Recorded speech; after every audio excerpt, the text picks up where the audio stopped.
Disney's If is a film written and directed by John Krasinski, who also stars in it as the dad.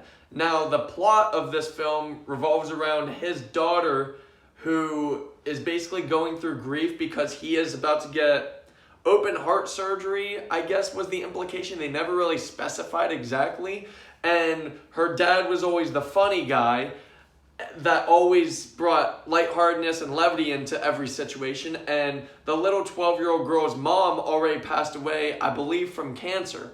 And the main plot revolves around basically her trying to go through this grief of all of that and meeting up with their neighbor, who is Ryan Reynolds, Calvin, who is basically somebody who has imaginary friends and is trying to pawn them off to little kids because their original owners got older and no longer believed in them. And the little girl believes that that could be her profession in life. So she recruits herself to basically help him do that. And then they realize that it's not exactly working. So let's try and rekindle the original owners with their imaginary friends. And so they try to do that. And then all the while, her dad is in the process of the trauma and experiencing the surgery and everything like that. Now, I don't want to harp on this film too much, so I'll start with the positives. The positives of If is that the VFX, they actually are really well done. This film is shot very well. The acting is okay. That's really all my praise left for this film, though. Disney's If is extremely made in a very mundane and boring way. There are a couple funny moments throughout. The third act is funnier than the rest of the movie, but getting to that third act is a super slog. And this film is very, very melodramatic. Now, they have some cues where they try to draw tears, and they're kind of executed well enough to where you want to sympathize and you want to care for these characters.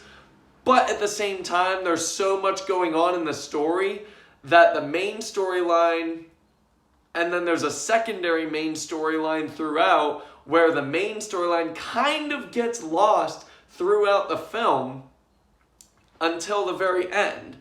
And everything about the main storyline is very effective, but it just kind of gets thrown out throughout most of the film. And Disney's If relies on the imaginary friends to basically hold up the levity and lightheartedness, as well as Ryan Reynolds. And honestly, the worst sin that Disney's If committed was Ryan Reynolds being the tamest actor in a film ever. Ryan Reynolds, when you think and hear Ryan Reynolds, you're going to think and want to see Deadpool kind of humor, especially for a Disney film that, is supposed to be funny and it ends up not being. And I think the biggest reason is because they really tamed down Ryan Reynolds. Now, he does have a couple cues in this film where, say for example, spoiler, Ryan Reynolds' Calvin is walking and he stumbles and trips on an invisible imaginary friend and he screams, "Keith!" Those parts are funny and very Ryan Reynolds. But those are about the only parts, and those only happen 2 or 3 times throughout the entire film. The rest of the film, it's Ryan Reynolds basically just walking the path of a little girl's story. And his storyline for the little girl is effective by the end, but when you watch a Ryan Reynolds film, you want to watch a Deadpool Ryan Reynolds film. I'm not saying that this should have been rated R. I'm just saying Ryan Reynolds felt held down. He felt held back.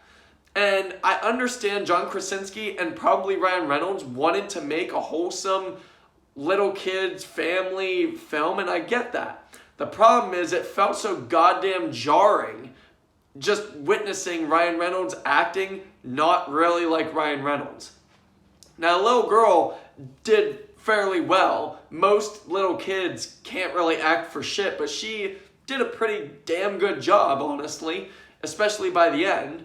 And John Krasinski does a remarkable job in the beginning and in the end, which is really all he's in this. But his acting in this is about the best part of his creativity in this film. This film is original and creative, don't get me wrong, but it's written so mundane and goddamn boring that it's just, this is gonna be a very forgettable film. And overall, for me, I'm still in between giving this a film a 5 or a 6 because this isn't a terrible or bad film. It's just super mediocre and super boring and melodramatic. And honestly, I don't think kids will care about this film because even the imaginary friends don't really have that much personality, set aside Blue, the big purple thing. So overall, I'm just gonna say Disney's If is a 5 out of 10 because it's so bare bones boring. That's what makes it just average. And honestly, it's lucky I give it a 5 because this could be considered below average because this is a kid's film, but it's so melodramatic. I don't think kids are gonna like this film, honestly. So Disney's If is a 5 out of 10. Thank you.